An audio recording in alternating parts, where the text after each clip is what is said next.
piensa por un momento en algo a lo que le tengas mucho miedo y trata de recordar cuándo sentiste miedo por primera vez a eso específicamente. ¿Habrá sido en la niñez?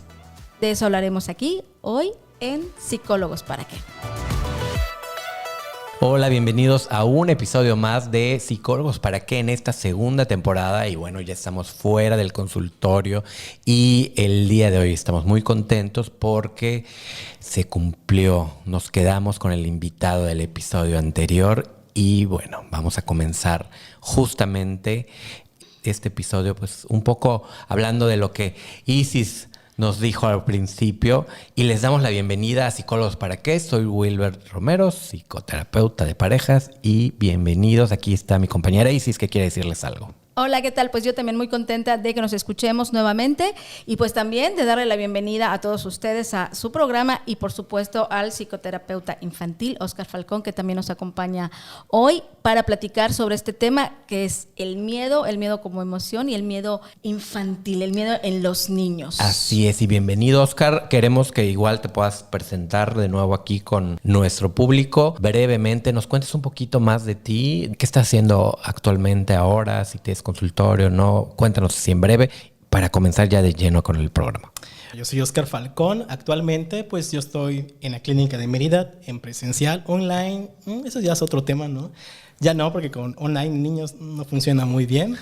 Entonces yo estoy en presencial y fíjense, uno de los temas de que yo veo mucho ahí en el consultorio es el miedo. Porque, wow, hablar de miedo en los niños te abre mucho tema de conversación muy rico, porque a veces los papás, las mamás, incluso hasta las maestras, no validan el miedo de los niños. O sea, piensan de que, ay, no, o sea, ¿cómo va a tener miedo? O sea, o se le va a pasar. O sea, se le va a pasar. Si le va a pasar, o sea, es de un ratito, pero como hemos estado hablando fuera, ¿no? Ajá. Un miedo mal abordado, sí ya podría ya no ser un miedo, ya podría ser una fobia, ya podría ser un trastorno ya de ansiedad. Ajá. Y que el niño deja de ser funcional, ¿no? Entonces creo que podemos hablar un poquito sobre eso. ¿Qué tal? Tienes toda la razón, o sea, pensar en el miedo, o sea, el mal abordar el miedo, porque el miedo como emoción, el para qué del miedo es, pues, prevenir, ¿no? O sea, claro, te da miedo a algo que desconoces y previene como un peligro, ¿no? Pero si abordamos mal ese miedo desde el adulto, o sea, yo mamá, yo papá,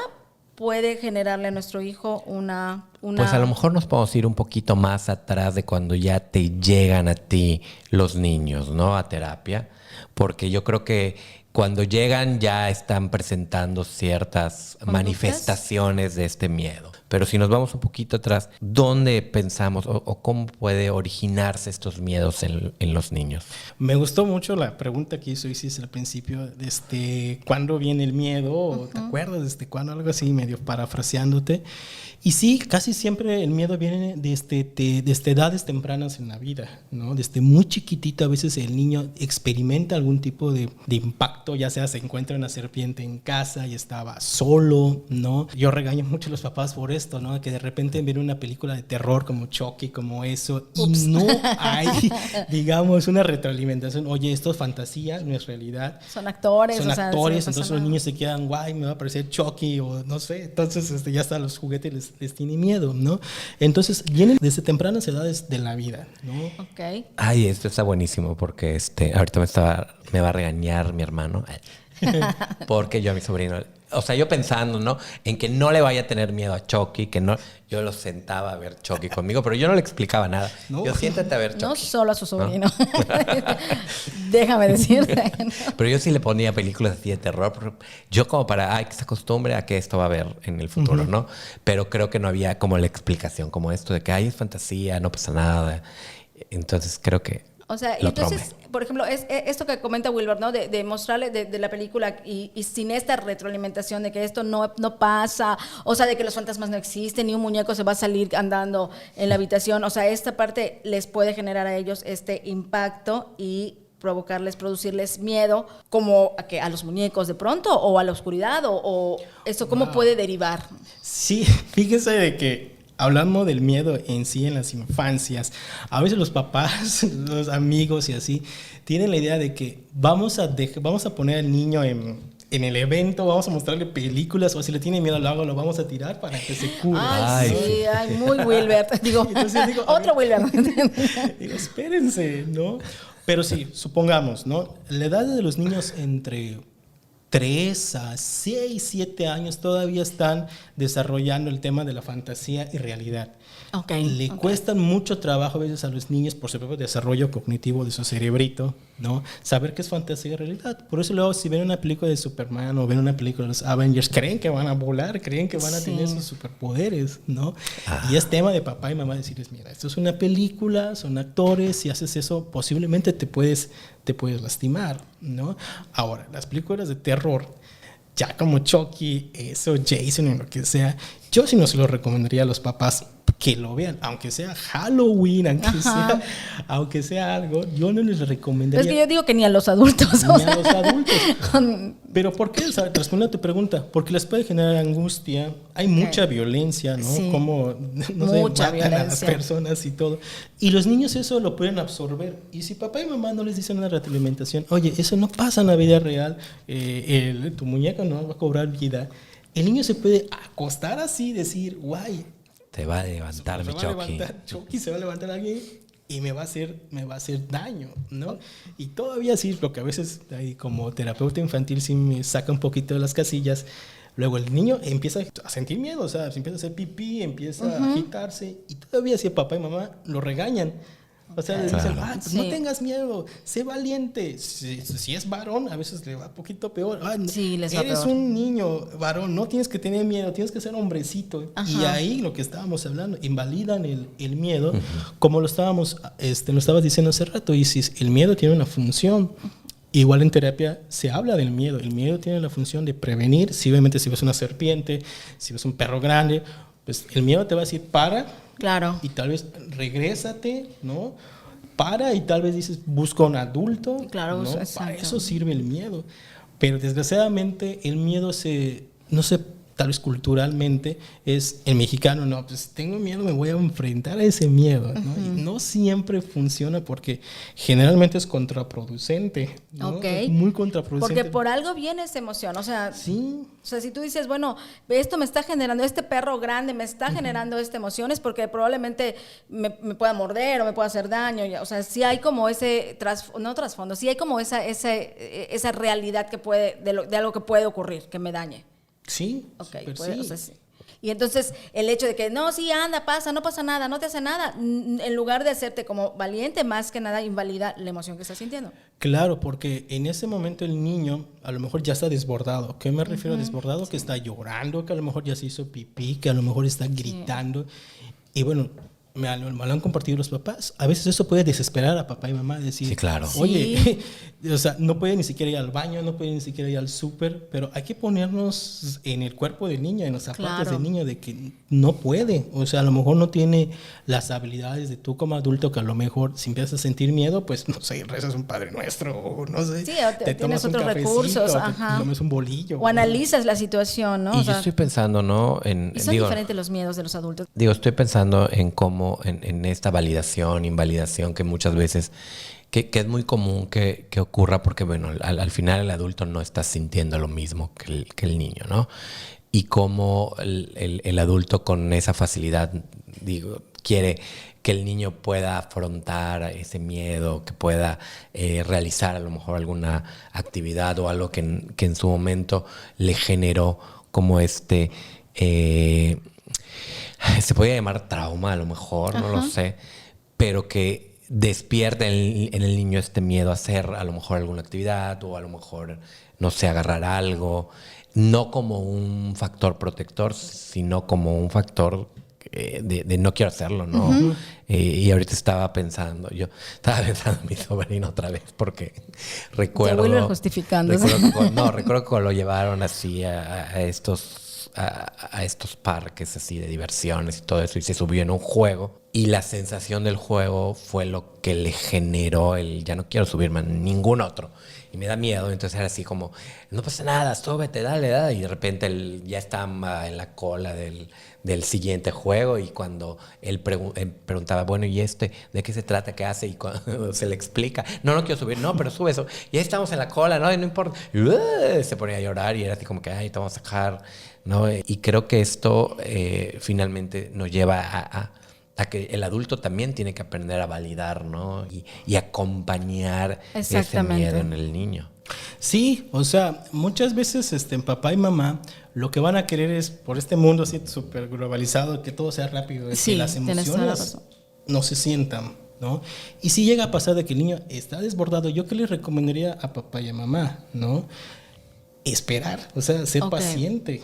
Inclusive a veces hay técnicas y a veces se las recomiendo a los papás de distracción. O sea, ¿de qué es distracción? Ok, mamá, pues a veces su papá carga dulces en el ¿cómo se llama? En su bolsa, mochila, un perfume o algo de que cuando ya el niño ya está desbordado, pueda tal vez cambiar el foco de atención de su miedo.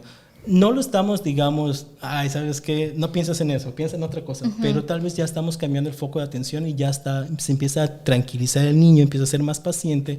Y es cuando a lo mejor sí podemos hablar un poquito ya más. Mira, este juego, pues, no sé, tiene un montón de seguridad. Seguramente tal vez no te vaya a pasar nada, pero si no quieres hacerlo, no te preocupes. Podemos intentar otra cosa. O sea, darle al niño igual ciertas soluciones. Porque a veces tendemos a obligarlos, ¿no? ¿Sabes qué? Sí. Y sobre todo también como por la practicidad del papá, ¿no? De que, bueno, ya estamos aquí, vamos a hacerlo, ¿no? Sí. Y bueno, respondiendo igual, los miedos infantiles, creo que estabas buscando una pregunta, ¿no? De si son diferentes a los adultos. Yo digo que sí pueden ser diferentes porque se sienten más a veces, ¿no? Recuerdo cuando vino Cristóbal, el huracán, y ahorita Beryl, ¿no? Muchos niños empezaron a tener miedo a la lluvia, miedo a los vientos, ¿no? Y a veces ya con cualquier lluvia los niños ya se escondían.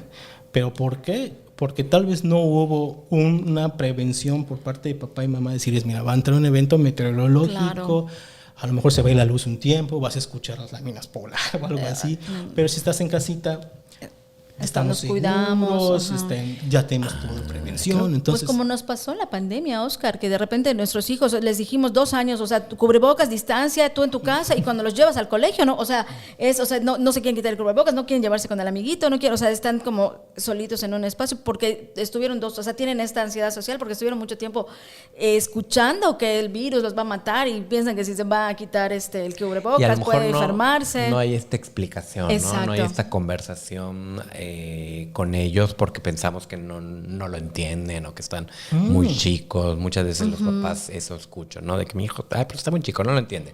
Y el niño claro que entiende, y obviamente lo absorbe a su manera. Y si lo que le transmitió el papá o la mamá fue miedo y lo que escuchó y vio fue miedo, pues obviamente él va a manifestarlo. Y esto me lleva a esta pregunta. Cómo se manifiesta el miedo en los niños, ¿no? A lo mejor el adulto, a lo mejor yo pues grito, ¿no? O me bloqueo y no puedo hacer algo, ¿no? Pero en los niños, ¿cómo se manifiesta este miedo? Bien, quiero rescatar algunas cosas, ¿no? De la parte de la dinámica familiar. A veces la propia familia puede producir ciertos miedos. Estaban hablando, y yo recuerdo que en pandemia, yo trabajo en una clínica privada, ¿no? Donde hay ahí un montón de gente que enferma, ¿no? Con ciertas condiciones. Y recuerdo que para la pandemia de COVID-19, la familia llevaba al niño casi como astronauta, ¿no? Toques el picaporte y si agarras el juguete de Oscar, ponle aerosol, y a veces el niño estaba así como que no puedo, y yo, a ver, ¿de dónde viene ese miedo? ¿No? ¿Quién está generando ese miedo? Claro. Y suena a veces feo, pero a veces es o mamá o papá que le dicen, cuidado, no vayas a por ahí porque ahí están los perros, ¿no? Y a veces el niño ni en cuenta y ya le empezaron a meter un chip. Y a veces ya el abordaje no es tanto con el niño, a veces con papá y mamá. A ver, sí está bien prevenir, pero ten un poquito de cuidado porque luego esas frases pueden generar miedo. Ahora, respondiendo igual a lo de Willow, ¿no? A veces los niños los hacen pipí en la noche, eso es casi de ley, se hacen pipí en la noche.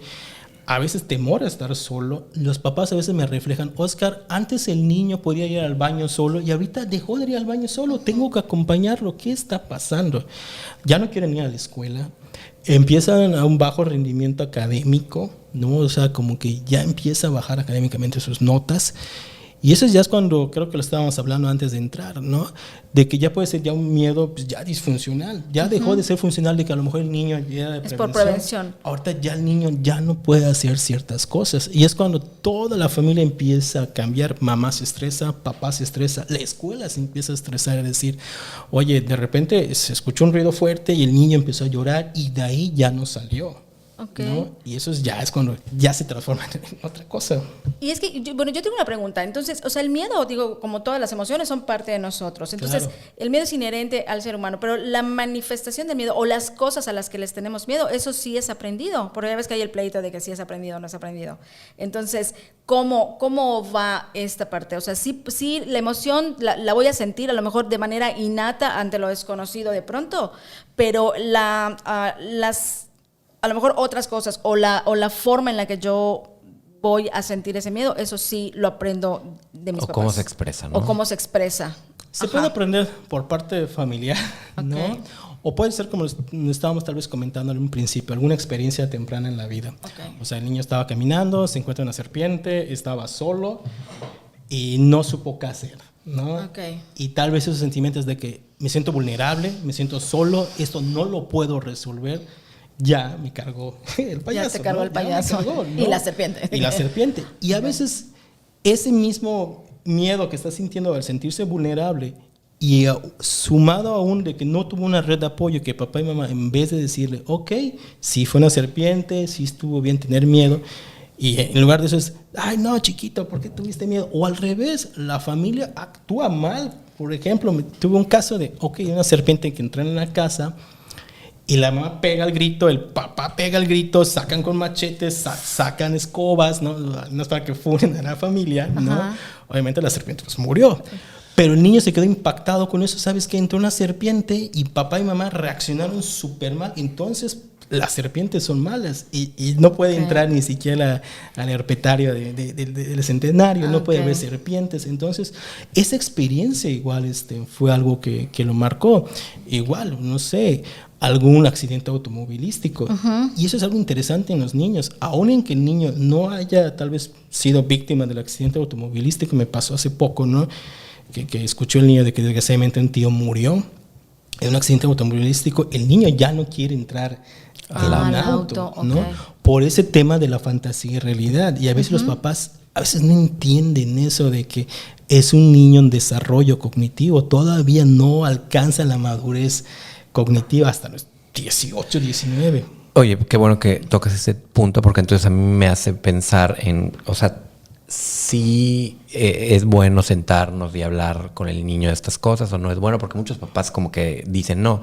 O sea, si vamos a hablar de que se murió el tío, por ejemplo, en un accidente, no lo podemos hablar frente a él porque se va a afectar, le va a dar miedo, que algo. O sea, ¿es bueno abordarlo? ¿No es bueno? Porque creo que esta es una duda que muchos papás tienen, y a veces lo que hacen es no hacerlo frente al niño, pero a veces el niño se da cuenta, no lo sé, pero bueno. Yo creo que sí tiene que el niño siempre estar con conocimiento, pero hay una gran diferencia entre el conocimiento y el morbo, ¿no? Okay, ajá. A veces el papá, en su afán de explicar, a veces dice cosas de que, uy, mejor no lo hubieras dicho. Como demasiado detalle. Demasiado detalle. A veces los niños necesitan saber, ok, hubo un accidente, fulanito de tal, desgraciadamente, falleció, y preguntar al niño si es que no sabe esto, ¿no? Oye, ¿y tú qué sabes de que es una persona fallecida? ¿Tú qué sabes de la muerte, no? Si el niño no sabe, pues sí, explicarle con debido a su desarrollo cognitivo, mira, una persona que acaba de fallecer, pues ya no va a despertar, sus funciones pues ya no funcionan, ¿no? Entonces... Oye, Oscar, y si por ejemplo en ese caso, o sea, se me sale de las manos y yo tengo miedo de decirle una tontera a mi hijo, o sea, decírselo malo, algo, o sea, puedo ir contigo y decirte, mira, acaba de fallecer el tío, acaba de fallecer, y entonces eso es algo que se manejaría, o sea, si yo siento que no voy a poder con esa noticia o no lo voy a poder manejar, Puedo ir con un psicólogo, voy un con un terapeuta. psicólogo. Que eso es algo que se empieza a presentar a partir de los 5 o 6 años, el miedo a la muerte. Porque, o sea, respondo a tu pregunta, si a veces en sí tienen que ir con asesoría psicológica, pero casi siempre de los 5 a los 7 años, ya sea por la televisión, videojuegos, lo que sea, el niño ya empieza a experimentar el constructo, el término de muerte. Okay. Y hay un miedo de que si me duermo, ¿será que no despierte papá? ¿Será que me va a pasar algo?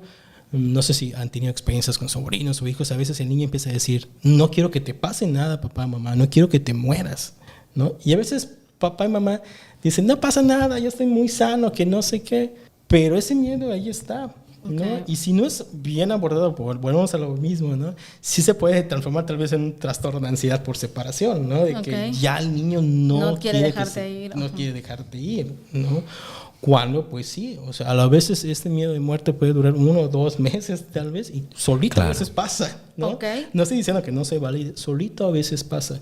Pero si culpabilizamos al niño y decimos, ay, ¿qué te pasa, chiquito? O sea, yo estoy sano, que no sé qué. No pienses en esas cosas son adultos, ¿no? El niño va a decir, pues está mal, ¿no? Está mal sentir eso. Sentir eso, claro. Y se lo empieza a guardar, y luego, como ustedes dicen, explota y explota.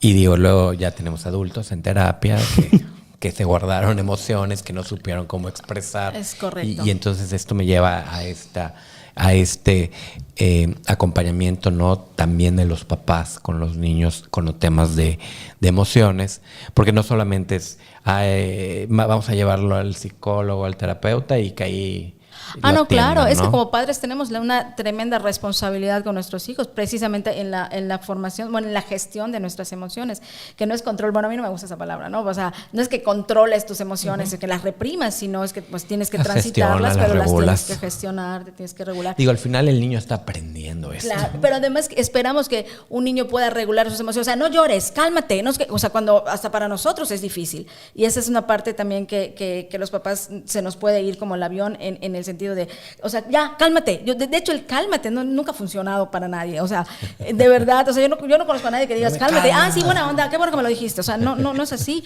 Y esta parte de decirle, de invalidar eso, de que exageras, o sea, ¿por qué lloras? Y no pasa nada, no está pasando nada, pasa, sube. Cuando es natural tener miedo, ¿no? Es natural tener miedo, entonces, ¿qué podemos hacer? O sea, es natural tener miedo, no sé, de ahogarte en una piscina, pero por eso estás tomando clases de natación y por eso vamos a quedarnos aquí cerca en la orilla, por eso yo te voy a acompañar, como esta parte de transitar con él la emoción y acompañarlo, claro. ¿no? Y algo súper importante, Isis, que creo que los papás tienen que tomar en cuenta, también son sus propios miedos, porque entonces, ay, sí, qué horror. ¿cómo le transmitimos nuestros miedos a los hijos, no? Yo estoy pensando de repente en mí. Sí, pero no te voy a balconear. Muy bien. Pero sí estoy pensando en, por ejemplo, el papá que le da miedo que su hijo vaya al comprar a la tienda solo, ¿no? ¿Por qué? Porque tiene que cruzar una calle, no lo vayan a atropellar. Entonces, de repente es como que no puedes ir hasta que casi cumplas 18 años. Y el niño está pidiendo ya poder hacer esto. Sí, y entonces el papá, sí, está bien, te dejo ir. Y de repente ves al papá atrás o a la mamá atrás siguiendo al niño, ¿no? O sea, hasta la tienda y el niño así como que, o sea... Sí, soy. Sí, hay papás así. Sí, o sea, y por ejemplo, a mí me pasa con mi hijo que si no me contesta el mensaje, ¿cómo estás? ¿Cómo vas? O sea, estás en camino, lo que sea. O sea, yo me empiezo a hacer como que, ¿será que está bien? ¿Será que no sé qué? Entonces sí me doy cuenta. ¿Cuál? ¿A tu hijo el que no dejaba subirse al autobús? Es correcto, al que ya tiene 20 años. O sea, pero me sigue pasando. O sea, entonces, pero me doy cuenta que el chico se da cuenta y entonces digo, le estoy transmitiendo esto. Entonces digo, no, o sea, ya quedé con el otro, por favor, contéstame que todo bien. Y el otro ya me dijo, mamá, si no te mandan mensajes, que todo bien. Y pues yo también ya aprendí, ¿no?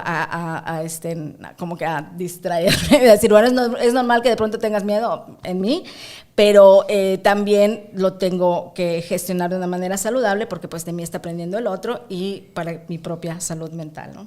Entonces yo creo que es importante porque los papás sí pueden llegar contigo también a trabajar estos miedos con respecto a los hijos. A los hijos. Sí, justamente, o sea, con la pandemia COVID-19, ¿no? De que los papás empezaban a flitear todo, ¿no?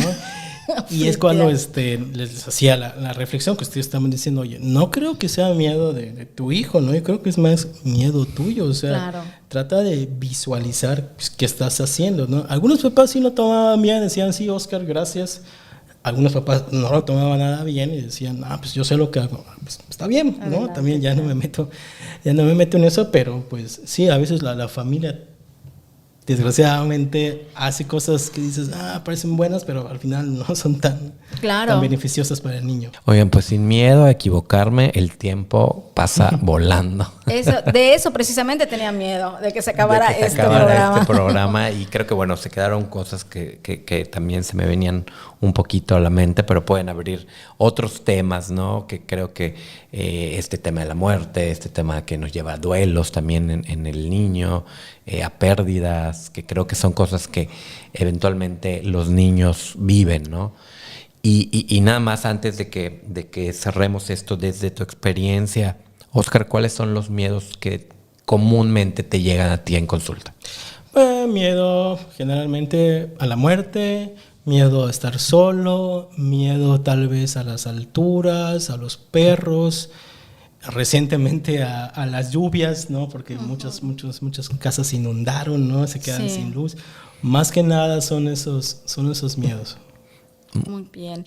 Y pues la verdad yo creo que también es importante, ¿no? Tener la tranquilidad como papás, que si estos temas de como miedos y veo que mi hijo necesita y yo no lo estoy sabiendo manejar o no lo estoy logrando manejar con mi hijo, pues puedo acudir contigo, ¿no? Y o sea, no solo él que tú vayas y me lo compongas, sino también está la parte en la que yo adulto, yo mamá, puedo ir también a este acompañamiento, a esta asesoría para trabajar, a lo mejor en este caso sería específicamente el tema de los miedos. Sí.